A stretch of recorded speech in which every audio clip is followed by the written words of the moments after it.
Thanks, Adrian and Olivia. Like what Adrian and Olivia have just shared, AI is so smart that it can even become its own teacher by machine learning.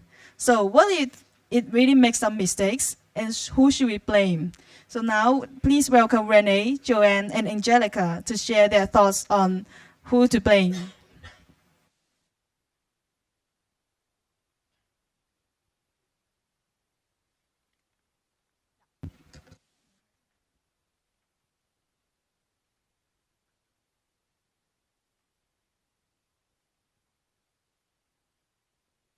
Stephen Hawking once said, "Success in creating AI will be the biggest event in human history.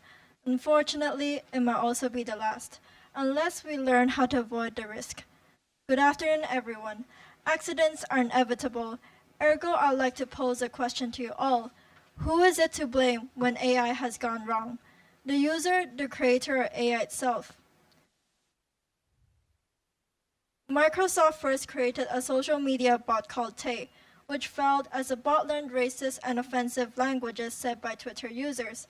In such, innocent Tay was corrupted in less than a day on Twitter and became a Hitler enthusiast. Later, Microsoft blamed the Twitter users for spreading racist and offensive languages to their bot that resulted in Tay picking up these inappropriate information. In the end, the company abandoned Tay. Meanwhile, Tesla's autopilot feature was turned on when Model X USV slammed to a concrete highway lane divider and burst into flames on March 23rd. Alas, the driver Hui Huang died shortly afterwards at the hospital. This wasn't the first, but the second time a fatal crash in which Tesla's autopilot system was controlling the car. Charges have been filed, but Tesla denied them as they claim it was the driver's fault. Supposedly, the driver should keep his hands on the wheel, if not, the car would turn on its flashers and come to a stop. Clearly, this is not the case in this incident. So, is it Tesla's programming faulty, or is it the AI system's own doing? Nevertheless, people blame the Tesla's corporation for the death of Wei Huang. Currently, robots are able to learn motor tasks by watching demonstrations via trial and error and adapt their likeliness to meet the tasks at their hands.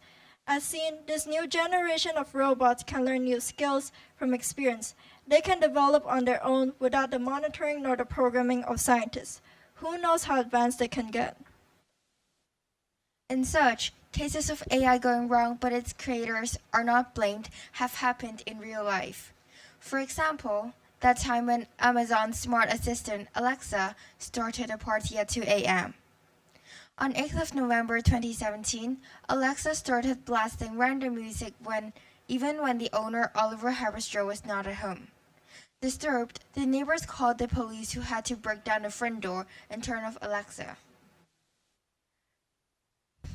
Here's the strange thing of the case. Mr. Haberstroh lived on the 6th floor, and he claimed that all windows and doors were closed at that time, so Alexa shouldn't have been activated. Then, who should be responsible for this? The owner, the creator, or Alexa? Well, at the end of the day, conclusions were not drawn, but fingers were pointed at Alexa. While this might just sound like a joke to you, but the creators of Alexa did not face legal consequences. Instead, it was Alexa itself that was suspected for this case. This demonstrates that even now, people already believe creators are not responsible for their AI's mistakes, just as mothers are not held liable for their daughters' crimes. On the other hand, Mary Shelley's chilling novel, Frankenstein, gives us a glimpse of both the legal and moral dilemma AI could cause. It is a fiction in the 19th century, but from previous case studies, the story of Frankenstein may as well be a reality in the near future. The novel revolves around Dr. Victor Frankenstein, who made a creature using dead body parts. The creature taught itself to read and write, and is shown to have self-awareness, emotions, and possess the ability to have desires. For such, he demanded the doctor to make me a mate of my own. Frankenstein is hated and feared due to his grotesque appearance. He even blamed Victor for creating him like this. Hence, it murdered many of the doctor's family members out of anger, like his youngest brother and his fiancée. Throughout the novel, Victor berates himself for creating such a horrendous creature and death of his family members.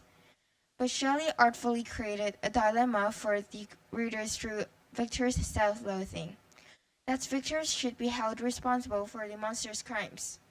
Somehow, this conclusion doesn't sit well with you, right? Future AIs can have a mind of their own. And such, they have sensitivity and consciousness like Frankenstein. They can be also driven by hatred, anger, greed, and commit crimes. Yet, they are created by us. Soon, we will have to face the same dilemma in real life. Who is to blame then?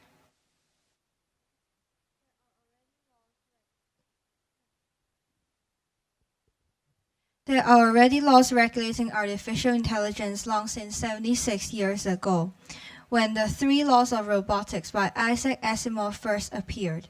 After 76 years, the goal of AI development in the present is to make AI to be able to think and act rationally, just like a human.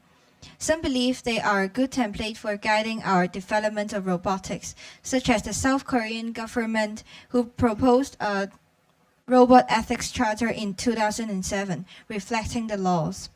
On the other hand, many professionals say Asimov laws cannot apply to the AIs in the 21st century. We cannot blame this on Asimov, as the laws were designed according to Asimov's fictional story, Run Around, and not the diverse and complex situation nowadays.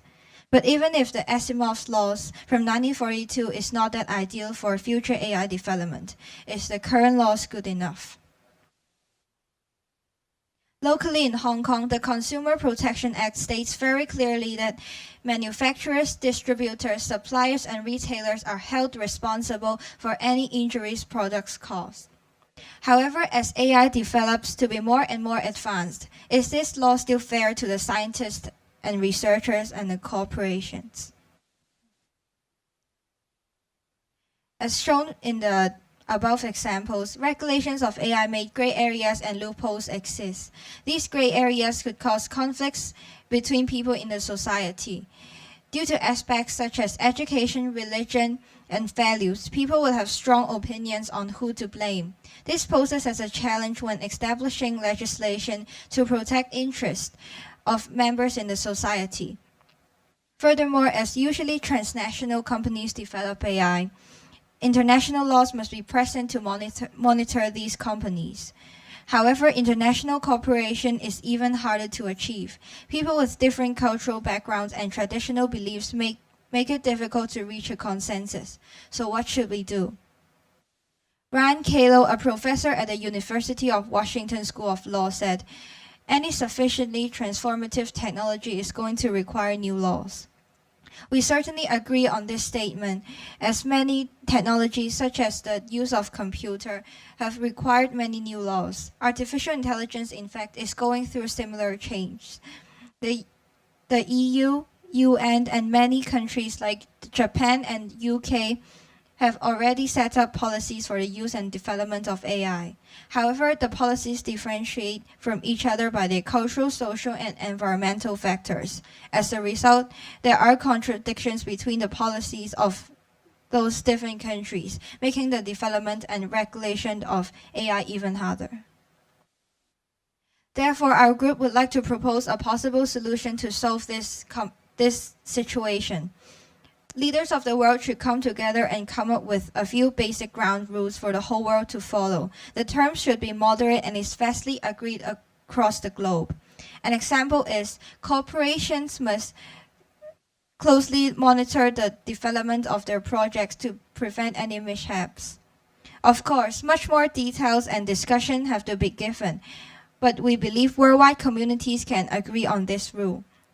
Yet we understand that these basic laws can be fake and may cause legal loopholes, leading to people taking advantage of the situation. Hence, on top of these fundamental laws, local lawmakers should enforce more customized laws based on the area's cultural background, religion, and societal values. Who to blame? There's no certain answer regarding this issue. Therefore, we are in dire need to enforce laws to protect a person's interests when accidents occur. Thank you very much.